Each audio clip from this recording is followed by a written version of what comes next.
भगवान श्री माधव नारायण की, बोलो भगवान श्री माधव नारायण की, गोस्वामी माता की। श्री मारपायण सरकारी प्रजाशालाका समिति पुनः अनुरोध गर्छौं।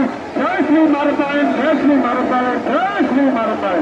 यदि यहाँ पनि मूल मन्दिर भगवान श्री मारपायणको मूल मन्दिर निर्माण कार्यको लागि र सालनी परिषद सदस्य निर्माण कार्यको लागि केही आर्थिक सहयोग गर्न चाहनुहुन्छ भने श्री मारपायण सरकारी प्रजाशाला समितिको सहयोग रसिद काटेर मात्र आर्थिक सहयोग दिनुहोस्। पनि भगवान श्री मारपायणको सिधो छेउको